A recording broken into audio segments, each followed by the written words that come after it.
Okay, we'll get started today. Thank you. Good afternoon. I appreciate that you took the time to be here today. Yesterday, Statistics Canada released the 2021 Crime Severity Index report for Canada.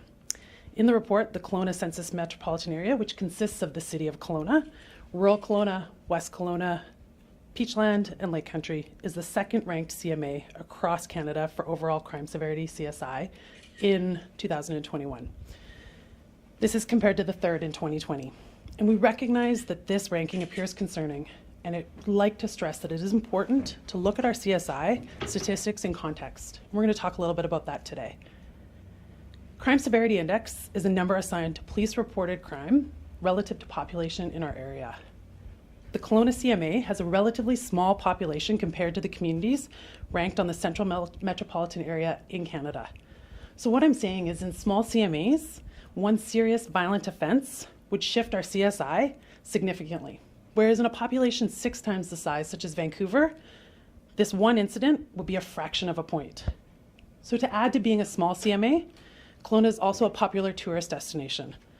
With a 2.2 million person increase in visitor population every year, our CSI does not reflect that visitor increase with our population statistics, but it does affect that in incidents reported crime. So understanding these reports is essential for grounding ourselves in the facts. We have to know the facts and understand the issue before we move forward and put this into context. And the strategy behind how we do this is taken into this context. This is how we'll address community safety in our communities. Excuse me, this is how we're going to address crime and safety in our communities. And this complex issue, it's not solely a policing issue. This is a multifaceted issue, and it's going to require a cooperative approach, which is what you've seen this year as we begin to work together and solve this problem in our community. And so while these statistics here are bringing us here for discussion, here's what you need to know. We've been monitoring these statistics on a continuous basis. That's why we've introduced a number of significant changes and improvements in how we respond to crime in our community. We're focused on community partnerships. We're working with the Kelowna Business Associations. We're focused on our work with the crime prevention teams at the City of Kelowna and our partners in the Community Safety Plan, working to address crime that's affecting those who are most vulnerable in our community. Our social service agencies and Interior Health have been actively engaged, working with us to address complex problems around housing, mental health, and poverty. We continue to prioritize community safety by putting more uniformed officers on the street in Kelowna with a focus on our priority areas, downtown Kelowna and Rutland, and increasing our shifting to our busiest times, bringing in officers from out of town when we need that, making sure that we can respond accurately to the events that have happened, adequately to the events that have happened. Our Kelowna crime reporting, our online crime reporting, makes it easier for Kelowna residents to report crime and people who have been impacted by crime in our community. We put forward campaigns this year to increase reporting, which allows our officers to effectively target the problems where they're happening and understand the evolving issues as they come in, particularly as it revolves around property crime and repeat offenders. We've built up our proactive enforcement team to target repeat and prolific offenders, recovering significant volumes of high-value property in 2021, taking down chop shops, revinning operations, and arresting the highest risk property offenders in our communities. We focused our robbery assault team on our most violent and serious files, leading to the arrest of many prolific violent offenders. We've surged resources into our frontline and to our serious crimes teams. Our serious crimes teams have worked homicides, leading files to conclusion before the courts to bring justice to victims and families. And as recently as this week, our police officers in district major crimes worked around the clock to arrest and bring to justice Wynne Zablin, who's in custody today for the July 29th homicide. And as we advance our investigative techniques, pairing seasoned investigators with our frontline officers through rotational developments on the front line, we're building capacity in our investigators. We're developing strong teams, and we're taking enforcement action, proactively generating police reports to prevent future crime in our communities. As it pertains to the most serious crimes against children and sexual abuse imagery, we've created teams of people who are trained and specialized in these complex investigations. We have a new team as of 2022, which is designated specifically to this type of investigation. we're responding to the 2021 COVID effects of social and criminal behaviors associated to pandemic-related consequences and crime. We continue to focus on our employees through training and wellness and support to those who are performing this challenging police work that we're talking about here today. And so it's my belief that our work in the community, dedicated to the areas of highest priority for our citizens and our communities in our region, will help to disrupt criminality.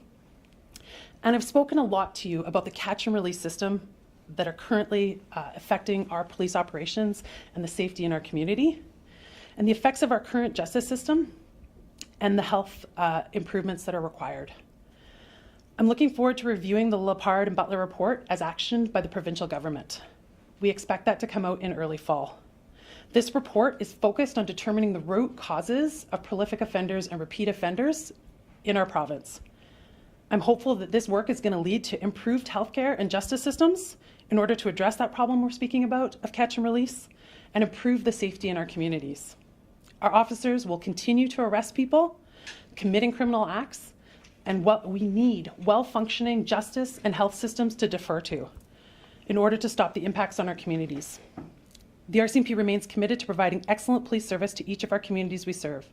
And we continue to review the statistics further this week that were released at the same time as they were to you, to us, to determine how the RCMP and our communities can actively reduce and prevent criminality, to reduce the region's crime severity index rating, and include continued advocacy for health and justice system improvements, addressing our repeat offenders. I'll open it up to questions now. Thank you. Is it your understanding that they're basing these numbers on strictly the resident population with no account taken for the fact that the visiting population of tourists means there's more people in this area? That's correct. So, and in fact, the Canadian statistics reports are very clear. They outline on the page right there that they've released, the stats are based on visitor population is not taken into account when addressing population and reported incidents for crimes. So for example, Kelowna has 2.2 million visitors every year. Those 2.2 million visitors will generate incidents of crime. However, that will not be balanced against the response to the stats, and the justice reports are not going to actually have that comparative factor worked into the analysis. You also mentioned this special group that's investigating things like child pornography. So if they demonstrate diligence and it leads to numerous files and arrests, each one of those gets added as a crime, which could be taken as a negative. Absolutely. So anytime our police officers go out and make contact with an individual who is acting in a disturbing manner downtown Kelowna, they might be causing disturbance, they have mental health issues, they're noisy, and they're affecting the feeling of safety outside of a business.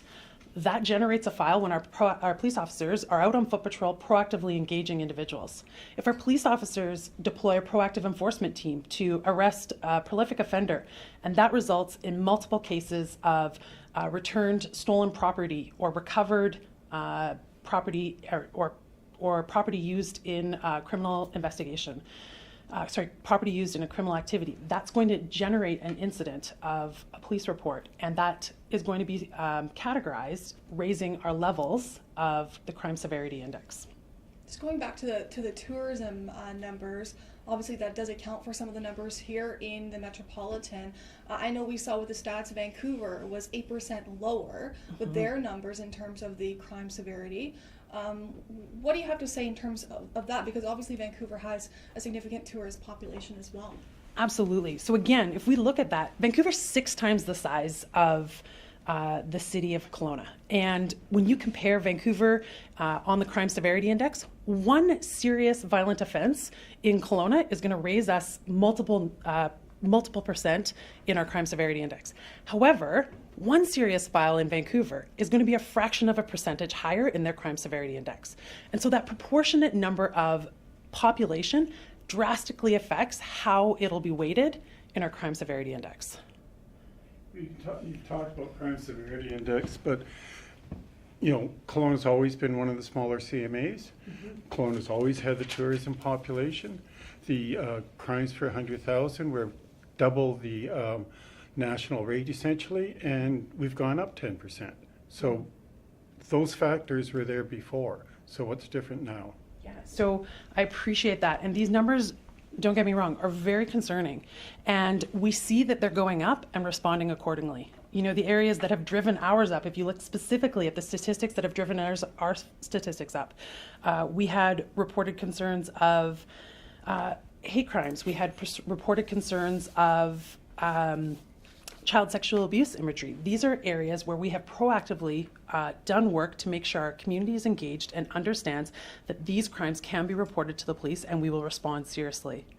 As we go forward and we look at our crime compared to Penticton and Vernon and Kamloops, we're ranked with Penticton, Kelowna and Kamloops Penticton, Vernon and Kamloops very comparatively. We're all very closely linked. And I do believe that that is a result of some of the other complex issues that affect crime in our area, including health, social factors, housing, and things that might not otherwise be available in large metropolitan areas like Vancouver. You might not have the access to substance abuse treatment, or you might not have the ability to go into rehabilitation. Here we know it can be a 6-month wait for somebody who has a complex addiction issue, who is committing crime in our area and arrested by our proactive enforcement team and wanting to deal with their addiction. Instead, they're released out to the streets without a place to live and left in a capacity where they'll be committing more crime. And of course, that change, we've talked about the change. What changed over the last 10 years? Well, the justice system has changed immensely over the last 10 years. The complexity of police investigations is much harder. And as our police officers are going out there and doing that work, they are required to take a lot more steps. They're required to do it quicker, and they're required to get that matter before the courts in full disclosure. That's impact in itself. Results in, and as a result, files are also longer before they are, offenders are also at large longer for longer periods of time before their matters are held in court. And that means that those offenders are able to commit crime in our communities while they are waiting for their time in court. Public perception is important, and we see there's a Facebook group now called Take Back Kelowna. I don't know if that's been brought to your attention. Mm-hmm. And they don't open up all of their commentary to anyone who's not a member, but there's 600 plus members, and it looks like the general public kind of doing their own thing to try to, strike back against crime. What do you think of it? I think that citizens have every right to be absolutely frustrated when their property is stolen, when their items that they've worked hard for, that they've acquired, are taken from them, or they are trying to use public spaces and they're not able to do so because they are impacted by those who are struggling with substance abuse issues or substance use issues and or addictions. And those challenges are affecting our citizens. It's wearing and it's tiring, but my push and my call to the public would be to respond with compassion and to respond with an appropriate response, which is to call the RCMP and allow us to deal with this, which is to engage our social agencies who provide addiction services.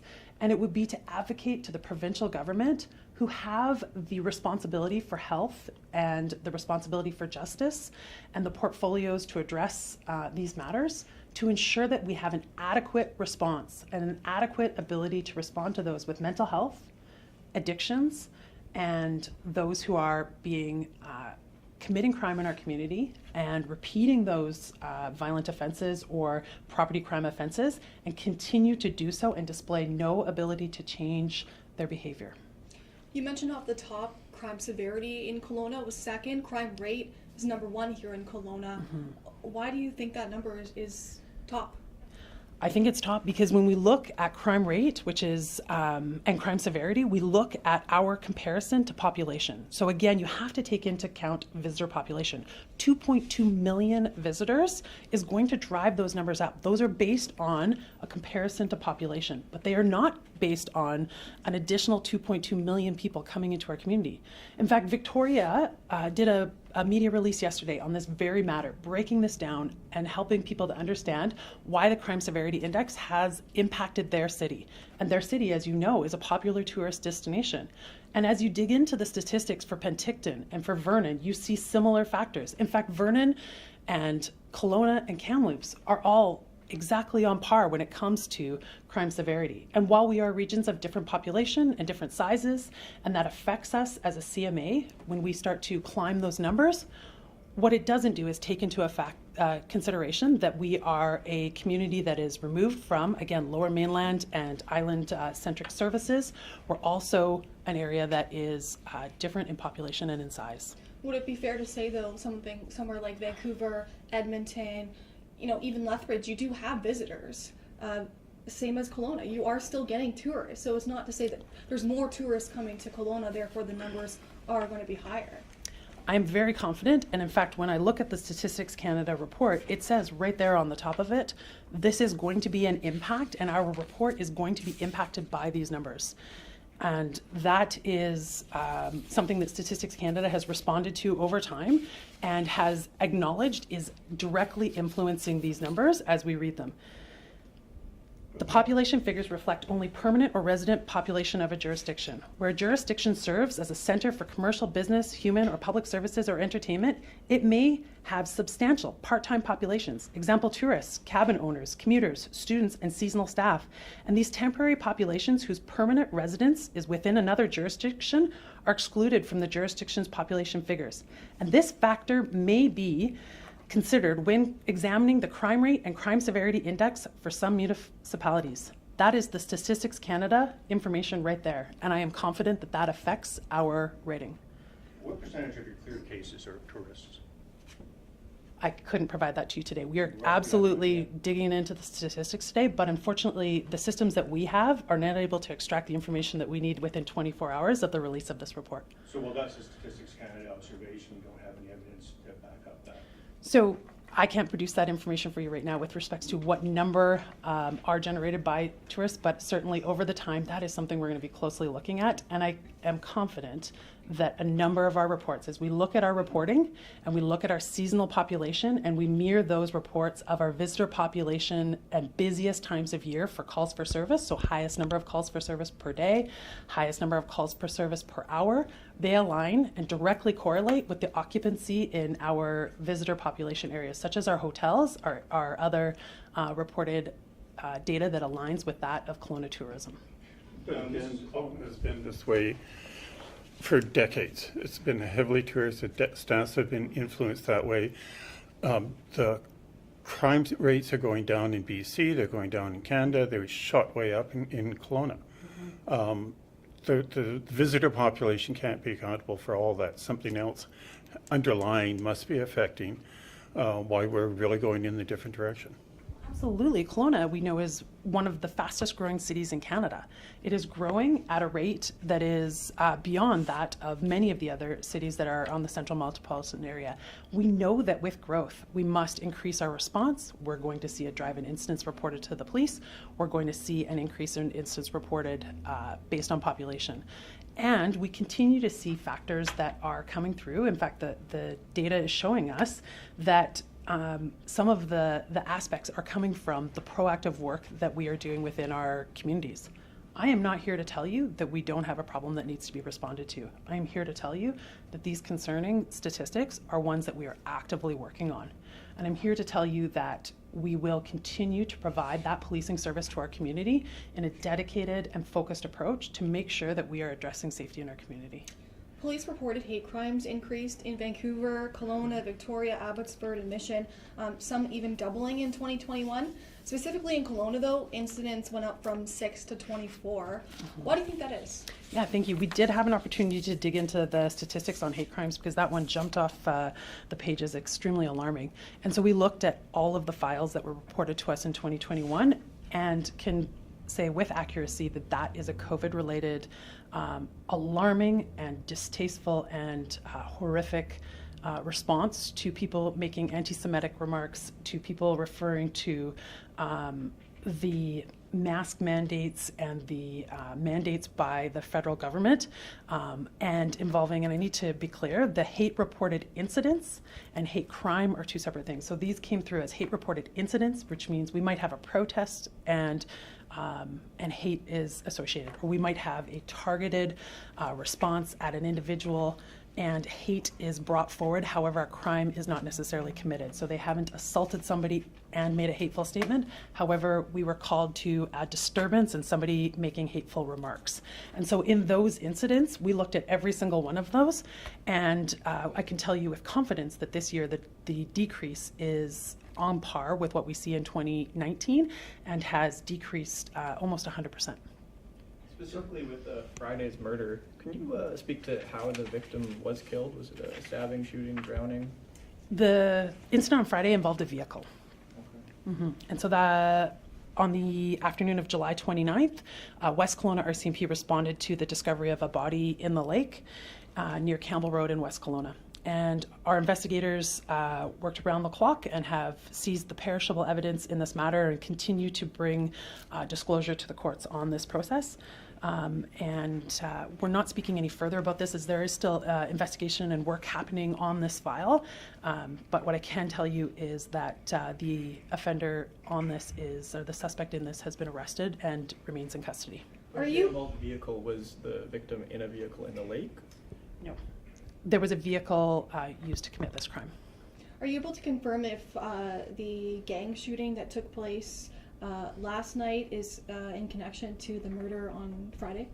There is no correlation to the two events as far as our investigators know at this point, early in the investigations. But what I can tell you is on August 2nd, last night at 10 o'clock p.m., Kelowna RCMP received the report that a male had been brought to the hospital suffering from a gunshot wound. This male is a Lower Mainland resident who was seriously injured, and seriously wounded, and the male is not expected to survive those injuries.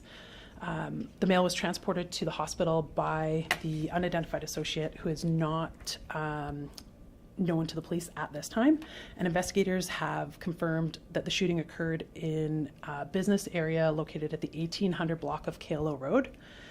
Our Kelowna RCMP has carriage of that investigation, and we are working very closely with the Combined Forces Special Enforcement Unit on this case. In your press release, you said that it involved individuals connected to well-known people to police. Is this believed to be involved or connected to the Lower Mainland gang conflict? I won't state that it's connected to the Lower Mainland gang conflict, as we are about 16 hours into our day right now.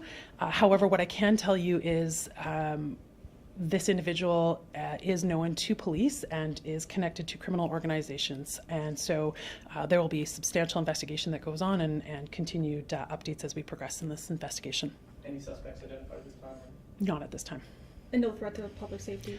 This is a targeted incident, and it is always concerning to me when we have violence in public spaces and or organized crime-related activity in our community. That, to me, is deeply concerning. However, we believe that this was a targeted incident and extremely focused individuals who were well known to one another. We were in the same room almost 9 months ago talking about an assault on the rail trail back in November. At that time, there was an arrest made. There was forensics taking place. It was delaying charges being laid. Have charges ever been laid in that? And if not, where does that investigation currently stand? No, at this time, that investigation is still under investigation and charges have not been laid, but I will provide you an update just as soon as possible. Back to the crime stats. You talk about the increasing population and the tourism. Do you have enough police officers, and what kind of vacancy rate? Do you have all your positions filled? And even if you do you really need more of it given the current population growth? So a couple of questions around resources here. Kelowna RCMP has police officer positions that are spread across the region and funded by multiple municipalities. And what I can tell you is every municipality in this area that contributes to this CMA have increased their police resources this year. And we are grateful for that increase in police resources as we respond to the growth in population and the reported incidents of crime. I do not have all of my positions filled at this point. However, we are working actively to do so and have brought in 29 new resources since January 1st of this year. We continue to bring in resources to fill those positions and remain a pressure for BC-RCMP. We saw a direct correlation with the cost and housing prices here in Kelowna impacting our ability to recruit officers who typically come to Kelowna out of the northern regions and who have been able to choose their posting after serving in small and limited duration postings. And we were repeatedly filling those positions from people who had worked hard to get to Kelowna, a desired area to live. However, we were impacted in that housing prices were not affordable, and we could only draw from those who owned houses, who had the means to afford to live here, but also those who were able to come from the Lower Mainland. And so we've had to work very closely as a division to reprioritize how we staff Kelowna, and I am grateful for the response of our division, who has allocated resources tirelessly to our detachment. When you say resources, does that mean police officers? And can you say how many or what percentage of positions aren't filled? So police human resources, and I can't speak to exactly how many positions are not filled at this time. It's not data that I'm prepared to publicly release today. However, what I can tell you is we look at it every week, and we have been steadily climbing over the last quarter, well, in fact, 29 additional resources since January 1st. We brought in 29 resources with our doors closed, not releasing any additional resources since January 1st. When we look at what did really boost up that CSI this year, it was violent, but in the sense that it was child pornography, mischief, other things like that. I can speak to Joe and Jane Kelowna, who are sitting at home. They see this number, they go, oh my God, we're second most dangerous place. Talk about the, I guess, danger level to the general public, and a little bit more on what did push up that CSI. Is that a direct result of the proactive enforcement that you speak on? Yeah, so there's multiple things that can contribute to the increase in a CSI and what can drive a CSI up. And what's really important is that we ground ourselves in the facts. And what we are going to do as a police agency as we move forward this week is dig further into all of those areas that have driven our CSI up this year and be responsive and ensure that we're doing that. And in fact, we've been monitoring these statistics throughout the year, and that's why you see one of the areas that were driven up significantly for Kelowna was an increase in child sexual imagery files. And we have created in 2022, as funded by the City of Kelowna, a dedicated 3-person investigative team only working on those files: child exploitation, child sexual abuse imagery. And so we continue to be responsive, looking at areas that are coming up and what is bringing us up. And when we see areas that are needing focus, we reallocate the resources there. I think another thing that is really important to keep in mind is how we categorize our files. When I am dealing with an individual downtown Kelowna and I categorize that file as a police response to a cause disturbance, to me that file is then generated, or for my personal processes, that file and all of my police officers' process for that file is to generate an incident, a police report, and categorize that file. That would be categorized as a mischief, preventing the lawful use and enjoyment of a public space. And if a bylaw officer was to attend in another community, perhaps in Alberta or Ontario, or that was responded to by a different agency, that would get categorized differently. A bylaw offense is going to change the categorization. A mischief offense would be much more significant or serious. So there can be all sorts of variations across the country, and it's really important that we understand that categorization of files, which we've talked a lot about in the City of Kelowna, is absolutely important. And we have pushed accuracy in categorization and how we do that work here in Kelowna, bringing in trainers to make sure that UCR coding is absolutely accurate and reflective of the work that's being done in our community. It's been said, obviously, for quite some time, more RCMP officers here in Kelowna are needed. Do you see more members being added, aiding in helping these statistics? That's a two-part answer. One is, as we continue to grow, we will need to continue to add police resources to the City of Kelowna, and the workload and the demands on my police officers is significant, and we must continue to address that. I am extremely grateful for our municipalities who continue to fund policing in our community. They continue to add police officers and are very responsive as municipalities addressing police resourcing.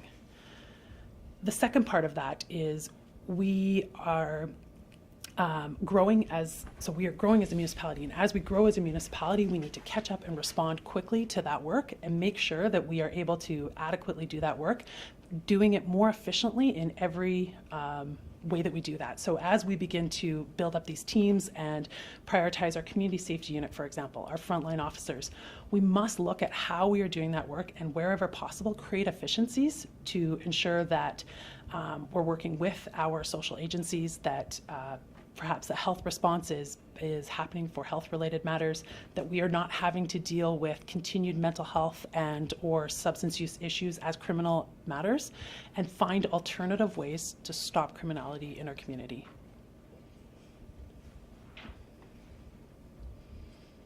Thank you. Appreciate it.